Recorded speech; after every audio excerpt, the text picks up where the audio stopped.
Hi all.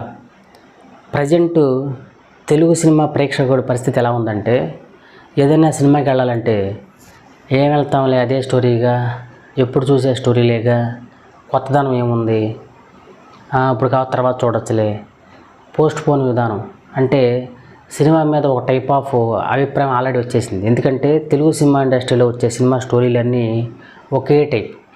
Cinema డైరెక్టర్లు మరి cinema రైటర్లు ఎందుకు ఈ టైప్ ఆఫ్ సినిమాలే రొట్ట స్టోరీలే తీస్తున్నారు, ఎందుకు ఎలివేషన్లో, ఎందుకు ఈ భారీ తారాగణం, ఎందుకు భారీ బడ్జెట్లో కానీ అర్థం కాదు. కానీ ప్రేక్షకుడు మైండ్లో మాత్రం ఏ సినిమా స్టోరీ చూసినా ప్రజెంట్ ట్రెండ్ అయితే ఇదే. భారీ ఎలివేషన్లో, భారీ ఫైట్లు, భారీ తారాగణం, భారీ యాక్షన్లు.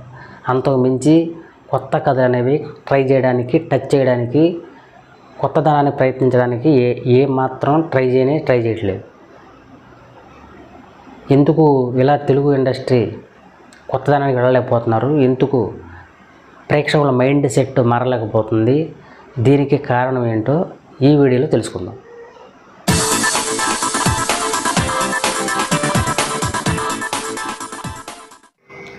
ఇప్పటికీ అదే ట్రెండ్, అదే మోస సినిమాలు, అదే భారీ సెట్టింగులు, అదే భారీ తారాగణం, భారీ ఎలివేషన్లు, ఇలాంటి కథలకే ఎక్కువ ఇంపార్టెన్స్ ఇస్తూ సినిమాలను ఎప్పటికీ జనాల మీద వదులుతూనే ఉన్నారు.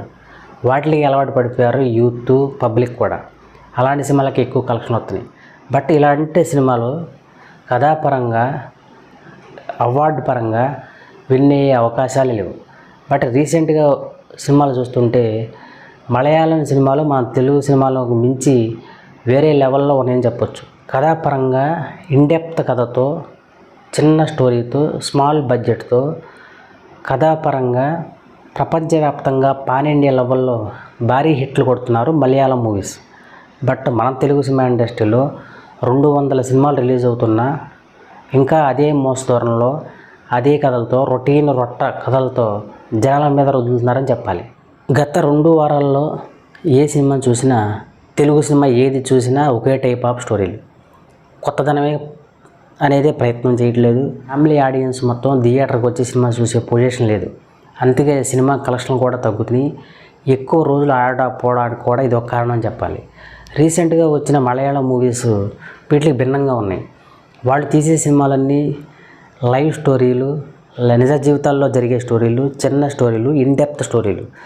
దానికి నిదర్శనం ఈ మధ్య మలయాళం మూవీస్ అబ్జర్వ్ చేస్తే గత 2 వారాల్లో మలయాళం మూవీస్ 4 సినిమాస్ హిట్ అయింది. మలయాళ హీరో మమ్ముట్టి నటించిన భ్రమయుగం, అలాగే ఇదొక సైకలాజికల్ థ్రిల్లర్ మూవీ, అలాగే ప్రేమలు అనే చిన్న లవ్ స్టోరీ, అలాగే ఇప్పుడు ప్రజెంట్ రన్ అవుతున్న మంజుమల్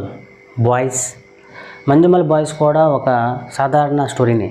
ఈ సినిమా స్టోరీలో సాధారణంగా యూత్ కొత్త ప్రదేశాలు చూడడానికి వెళ్తుంటారు. ఈ వెళ్ళే ప్రాసెస్లో ఒక ప్రదేశంలో ఒక కొండ మీద నుంచి ఒక ప్రమాదం చేస్తూ ఒక ఫ్రెండ్ లోయలో పడిపోతే ఎలా కాపాడుకున్నారు, ఆ ఫ్రెండ్ని ఎలా రక్షించారు అనే కథ వృత్తంతో తీసిన సినిమాని మంజుమల్ బాయ్స్. ఈ సినిమా కథ ఏమీ లేదు, బట్ చిన్న ట్విస్టులు, కథలో ఇన్డెప్త్ ఎమోషన్స్ యాడ్ చేసి సినిమా డైరెక్టర్ తీసిన విధానం కంపల్సరీగా ప్రేక్షకులను అతుకు తీరుతుంది. ఓవరాల్గా ఈ సినిమా 200 crores మార్క్ టచ్ చేసిందంటే ఈ సినిమాలో ఉన్న కథా కంటెంట్ ఏంటో అర్థం చేసుకోవచ్చు. బట్ ఇలాంటి సినిమాలు మన తెలుగు సినిమా ఇండస్ట్రీలో రావట్లేదు. అందుకే సినిమా ప్రేక్షకుడు సినిమా థియేటర్కి వెళ్ళి చూసే ఇంట్రెస్ట్ కూడా పోతుంది. విశ్వక్సేన్ నటించిన గామి అనే సినిమా 4 years సినిమాని కొత్తగా ట్రై చేసి సైకలాజికల్ థ్రిల్లర్ మూవీ. ఇది కూడా ఒక టైప్ ఆఫ్ మూవీ, బట్ దీని కూడా ఆదరణ కరువైందని చెప్పాలి. అలాంటి ప్రయోగాలు చేసే సినిమాలు, అలాంటి కొత్త కథాంశంతో వచ్చే సినిమాలు కూడా ఆదరించాల్సిన అవకాశం ఎంతైనా ఉంది. రీసెంట్గా థియేటర్లో ఉన్న డీజే టిల్లుకి సీక్వెన్స్కి వచ్చిన ఈ సినిమా మంచి సక్సెస్ అందుకుంది. యూత్ని అటు ఫ్యామిలీని అట్రాక్ట్ చేస్తుంది. కారణం ఈ సినిమా హీరో సిద్ధు జొన్నలగడ్డ. అతని స్లాంగ్, తెలంగాణ స్లాంగ్, టైమింగ్ ఈ సినిమాకి ప్రాణం అని చెప్పాలి. అతను నటించిన విధానం, అతను యాక్ట్ చేసే విధానం. 12 ఏళ్ళుగా సినిమా ఇండస్ట్రీలో ఉన్న తను ఇప్పటికీ ఒక లెవెల్ ట్రెండ్ సెట్ చేసాడని చెప్పాలి. డీజే టిల్లు 2 100 crores టచ్ చేస్తుందని ట్రెండ్ వర్గాల అంచనా. ఇదే నిజమైతే సెకండ్ గ్రేడ్ యాక్టర్లో ఈజ్ ద బెస్ట్ అని చెప్పాలి. అలాగే రౌడీ బాయ్ విజయ్ దేవరకొండ నటించిన ఫ్యామిలీ స్టార్ మూవీ. ఈ సినిమా మరి ఎందుకు ఇలాంటి సినిమాలు ప్రయోగం చేస్తున్నాడో అతనికే తెలియాలి కానీ బట్ ఇది కూడా సినిమా చూస్తుంటేనే అర్థమైపోతుంది, టైటిల్లోనే అర్థమవుతుంది. ఇది అందరిని అట్రాక్ట్ చేస్తా అనేది కొత్తదనమే లేదు, తీసిన సినిమానే. గీతా గోవిందం లాగే అదో టైప్ ఆఫ్ సినిమానే. బట్ ఇలాంటి సినిమాలు కాకుండా మరింత యూత్ని ఫ్యామిలీని అట్రాక్ట్ చేసే విధంగా తీస్తే ఇంకా బాగుంటుందేమో. బట్ ఏది ఏమైనా మలయాళం సినిమా నుంచి ఇన్స్పైర్ అవ్వాలి, అలాంటి కొత్త కథలతో రావాలి, తెలుగు సినిమా ఇండస్ట్రీ కళకళలాడాలి. ఇది ఈ వీడియో. మరో వీడియోతో మళ్ళీ కలుద్దాం. By, signing off, me Yuvraj.